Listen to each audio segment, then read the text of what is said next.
ഇന്ന് നമ്മൾ അൺബോക്സ് ചെയ്യാൻ പോകുന്നത് Realme 8i ആണ്. MediaTek G96 പ്രോസസർ ആദ്യമായിട്ട് വരുന്ന ഫോണാണിത്. അതേപോലെ തന്നെ വെറും 14,000 രൂപയ്ക്ക് 120 Hz റീഫ്രഷ് റേറ്റ് ഉള്ള ഡിസ്പ്ലേ തരുന്നൊരു ഫോണായിരിക്കും ഇത്. ഏതായാലും നമുക്കിതൊന്ന് അൺബോക്സ് ചെയ്യണം.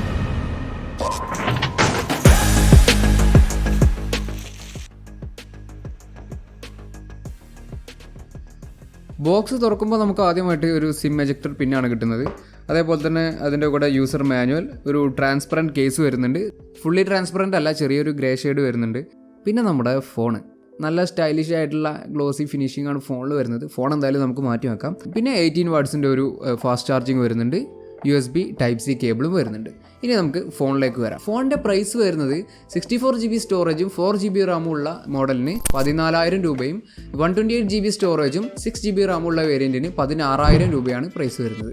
ഫോണിൻ്റെ ഡിസൈനാണ് ഏറ്റവും അട്രാക്റ്റീവ് ആയിട്ടുള്ളത്. ഒരു ഗ്ലോസി ഫിനിഷിംഗ് ആണ് വരുന്നത്. പ്ലാസ്റ്റിക് ആണ് ബാക്കിൽ വരുന്നത്. കാണാൻ നല്ലൊരു പ്രീമിയം ലുക്ക് തരുന്നുണ്ട്. പക്ഷേ നമ്മൾ കവറില്ലാതെ യൂസ് ചെയ്യുന്ന സമയത്ത് നന്നായിട്ട് ഫിംഗർ പ്രിൻറ്റ്സ് വരുന്നുണ്ട്. പിന്നെ ബാക്കിൽ 3 ക്യാമറാസ് വരുന്നുണ്ട്. ഒന്ന് ക്യാമറയല്ല, ഒന്ന് ഫ്ലാഷ് ലൈറ്റ് ആണ്. ഫോൺ കയ്യിൽ പിടിക്കുന്ന സമയത്ത് അത്യാവശ്യം കുഴപ്പങ്ങളൊന്നുമില്ല. നല്ല രീതിയിൽ നമുക്ക് ഹാൻഡ് ഫീൽ നല്ലതാണ്.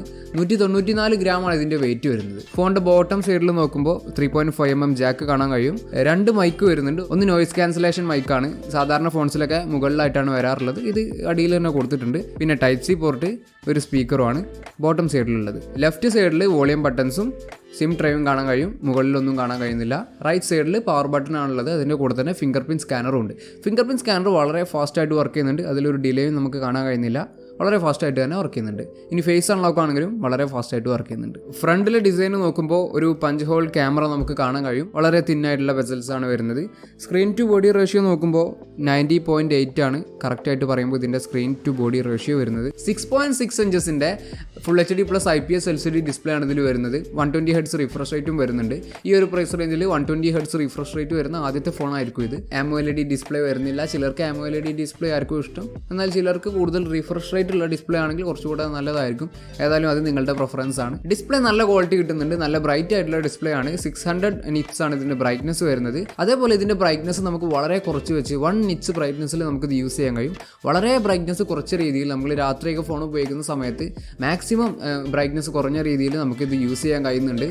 പല ഫോൺസിലും ആ ഒരു ഫീച്ചർ വരുന്നില്ല. ബ്രൈറ്റ്നസ് വളരെ ചെറിയ രീതിയിൽ കുറക്കാനുള്ള ഫീച്ചർ എല്ലാ ഫോൺസിലും വരുന്നില്ല. പക്ഷേ ഈ ഒരു ഫോണിൽ ആ ഒരു ഫീച്ചർ വരുന്നുണ്ട്. വൈഡ് വൈൻ L1 സപ്പോർട്ട് ചെയ്യുന്ന ഫോണാണിത്. അതുകൊണ്ട് നെറ്റ്ഫ്ലിക്സിലൊക്കെ HD വീഡിയോസ് നമുക്ക് കാണാൻ കഴിയും. ഡിസ്പ്ലേയിൽ നമുക്കൊരു പോരായ്മയായിട്ട് തോന്നിയത് ഡിസ്പ്ലേയുടെ പോരായ്മയല്ല, ഇവിടെ പഞ്ച് ഹോൾ ക്യാമറ. ഇതിൻ്റെ സൈസ് കുറച്ചുകൂടെ കുറച്ചിരുന്നെങ്കിൽ നന്നായിരുന്നു. ഇനി പെർഫോമൻസിനെ കുറിച്ച് പറയുമ്പോൾ MediaTek G96 ആണ് ഇതിലെ പ്രൊസസ്സർ വരുന്നത്. G95 പ്രൊസസ്സറായിട്ട് കമ്പയർ ചെയ്യുമ്പോൾ വലിയ മാറ്റങ്ങളൊന്നും ഇതിൽ വരുന്നില്ല. എന്നാലും GPU പെർഫോമൻസ് നോക്കുമ്പോൾ ചെറിയൊരു ഡൗൺ ഗ്രേഡ് ആണ് വരുന്നത്. ചെറിയ രീതിയിൽ ഗ്രാഫിക്സിന്റെ പെർഫോമൻസ് കുറച്ചിട്ടുണ്ട്. പക്ഷേ നമുക്കത് അത്ര വലിയ രീതിയിലൊന്നും ഫീൽ ചെയ്യില്ല. വളരെ ചെറിയ അളവിലേ വരുന്നുള്ളൂ.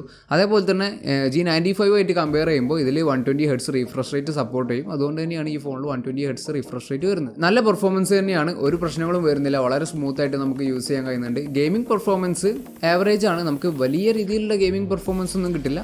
എന്നാലും നമുക്ക് ഏകദേശം ഈ ഒരു പ്രൈസ് റേഞ്ചിലുള്ള ഒട്ടുമിക്ക എല്ലാ ഫോൺസിലും കിട്ടുന്ന ഒരു അത്യാവശ്യം കുഴപ്പമില്ലാത്തൊരു ഗെയിമിംഗ് പെർഫോമൻസ് നമുക്കിതിൽ കിട്ടുന്നുണ്ട്. Android 11 കൂടെ Realme UI 2.0 ആണ് ഇതിൽ വരുന്നത്. MI ഫോൺസ് ഒക്കെ ആയിട്ട് കമ്പയർ ചെയ്യുമ്പോൾ Realme ഫോൺസിന്റെ UI എന്തായാലും മെച്ചപ്പെട്ടതാണ്. നല്ല സോഫ്റ്റ്വെയർ എക്സ്പീരിയൻസ് ആണ് കിട്ടുന്നത്.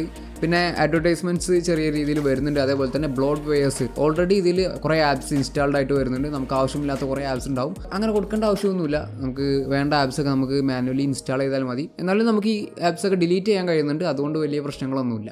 വേറൊരു കാര്യം, ഇതിന്റെ 6GB റാം വരുന്ന വേരിയന്റിൽ നമുക്ക് 5GB വെർച്വൽ റാം കിട്ടും. അതായത് ഇന്റേണൽ സ്റ്റോറേജിൽ നിന്ന് നമുക്ക് റാം എടുത്തിട്ട് റാം കൂട്ടാൻ കഴിയും. അതായത് 6GB റാമുള്ള ഫോൺ നമുക്ക് 11GB റാം വരെ കൂട്ടാൻ കഴിയും. 4GB റാമുള്ള വേരിയന്റിന് ആ ഒരു ഓപ്ഷൻ വരുന്നില്ല. നമ്മുടെ കയ്യിലുള്ളത് 4GB റാം വരുന്ന വേരിയന്റ് ആണ്. ട്രിപ്പിൾ ക്യാമറ സെറ്റപ്പ് ആണ് ഫോണിന് വരുന്നത്. മെയിൻ ക്യാമറ 50 മെഗാപിക്സലിന്റെ f1.8 അപ്പേച്ചറുള്ള ക്യാമറ, പിന്നെ 2 മെഗാപിക്സലിന്റെ ഒരു മാക്രോ ക്യാമറ, 2 മെഗാപിക്സലിന്റെ ഡെപ്ത് സെൻസർ. സെൽഫി ക്യാമറ 16 മെഗാപിക്സലിന്റെ f2.1 അപ്പേച്ചറുള്ള ക്യാമറയാണ്. ക്യാമറ ക്വാളിറ്റി നിങ്ങൾക്ക് ഇവിടെ ഫോട്ടോസ് കാണാം. ഇത് കണ്ടിട്ട് എങ്ങനെയുണ്ട് ക്വാളിറ്റി എന്ന് നിങ്ങൾക്ക് തീരുമാനിക്കാം. ക്യാമറയെ കുറിച്ച് ഡീറ്റെയിൽഡ് ആയിട്ട് നമുക്ക് ഡീറ്റെയിൽഡ് റിവ്യൂവിൽ പറയാം. ഈ വീഡിയോ ജസ്റ്റ് അൺബോക്സിംഗും നമ്മൾ ഒരു ദിവസം യൂസ് ചെയ്തതിന് ശേഷമുള്ള ഒരു റിവ്യൂ ആണ്. അപ്പോൾ ക്യാമറയെക്കുറിച്ചും ബാക്കി ഫോണിൻ്റെ ഡീറ്റെയിൽ ആയിട്ടുള്ള കാര്യങ്ങളൊക്കെ നമുക്ക് ഡീറ്റെയിൽഡ് റിവ്യൂവിൽ പറയാം. 5000 mAh ബാറ്ററിയാണ് ഇതിൽ വരുന്നത്. 18 വാട്ട്സിൻ്റെ ഫാസ്റ്റ് ചാർജിങ്ങും കിട്ടുന്നുണ്ട്. അത്യാവശ്യം നല്ല രീതിയിൽ നമുക്കിതിൽ ബാറ്ററി ലൈഫ് കിട്ടുന്നുണ്ട്.